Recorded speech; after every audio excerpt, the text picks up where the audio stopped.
Russian letters are not that easy, and we know that. We have to learn how to pronounce every letter, how to recognize them. And that's just part of the problem, because actually in Russian there are 5 tricky letters that you cannot find in other languages. And the question is, what the point in these letters? How did they even appear to be in the language?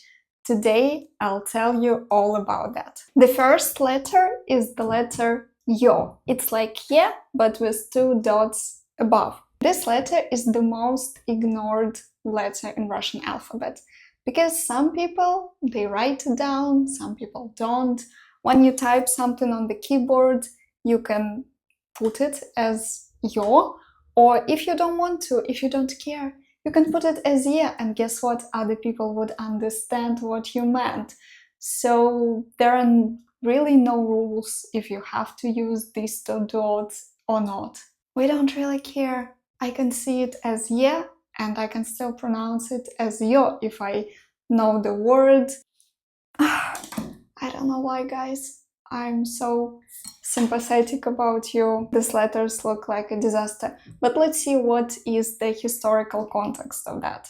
The letter Yo came to language in the 18th century thanks to the princess Catherine Dashkova. She was the head of Imperial Academy of Science and a friend of Catherine the Great. According to the first version, Princess Dashkova saw this symbol in the bottle of French wine, and she thought, why wouldn't we borrow it?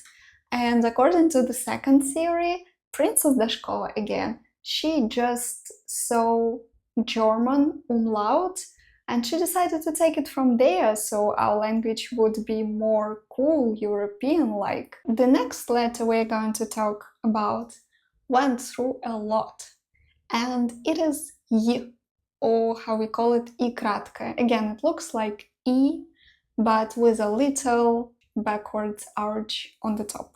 Unlike the letter Yo, it's actually important to use this arch. So I cannot write the letter without it. I cannot ignore it. So it's essential to write this little arch if I actually mean this letter. Alright, let's dive into a bit of history again. In 17th century, we had some kind of church reform. Patriarch Nikon, he decided to have this new letter, to invent it, and to use it in our alphabet. This letter was taken out of the alphabet and then has been put back in. In 1708, Peter the Great introduced the civil script to simplify Russian language. At that time, the letter I kratka was cut out. But in 1735, they brought it back in. Where can we see this letter? You know, a lot of words end on this letter, a lot of adjectives like красивый, большой, хороший, all of them end on y. Also, we have lots of words borrowed from other languages, and they start with this particular sound, like yoga, yogurt.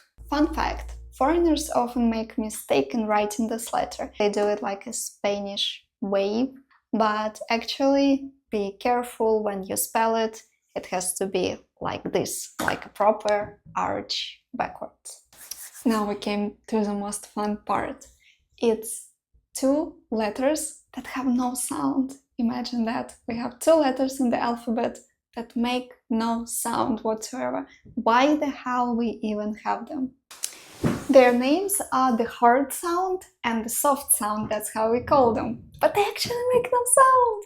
Let's start with the hard sound. The thing is that until the 12th century, in Russian language, you couldn't put 2 consonants together. You had to break them with a vowel.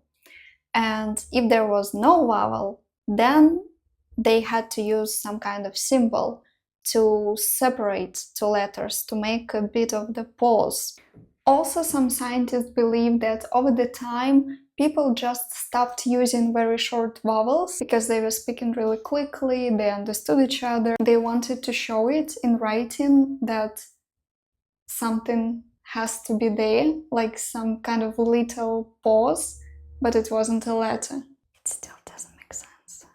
And for some time, people used two letters, yeah, R, instead of the hard symbol that we use now. And some people counted how much money they lose for printing different documents and books because they have to use these two letters that they can replace with just one letter that make no sound. And so they made a decision to do that, to save some money in printing. Nowadays, a hard sign normally splits the consonant and the vowel and shows that you have to make some kind of the pause. For example, let's look at this word. We don't have this silent letter here, so this I would read as подъезд. Подъезд. It's not a real word, just an example. And now we have a real word with the silent letter, and I read it подъезд. Hear the difference. Подъезд, подъезд, подъезд, подъезд. So in the second version, I make some kind of a pause. I'm not sure what exactly I'm doing there, but that's what this hard sign means. The soft side used to be a letter as well, basically a letter combination, this letter combination. Nowadays, this sign actually makes sense because it shows that we have to soften the previous letter. For example, лень, пень, день. So it shows that the previous letter N has to be softened. And sometimes it's used at the end of the words, like мышь, тишь. It's really hard to make sh soft, so we just don't do anything. We just pronounce мышь, тишь as if we didn't have that sign at the end, but it's there for historical reasons. God knows why. Number 5. The last letter. Everybody's struggling with it.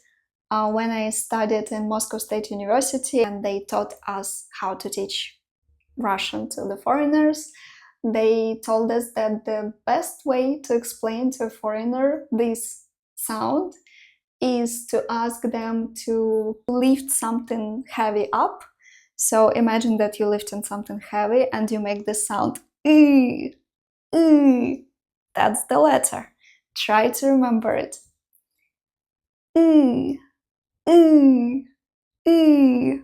Fun fact, a word in Russian can never start with this letter. We have 0 words that start with this letter. This letter can only be somewhere in the middle at the end, but not in the first position. Can you guys pronounce this letter? Let me know in the comments which letter seems to be the trickiest one for you. And if you like this video, please don't forget to subscribe, give me a like, it will help me a lot to develop my channel. I love you guys and thanks for watching. See you in the next videos. Пока!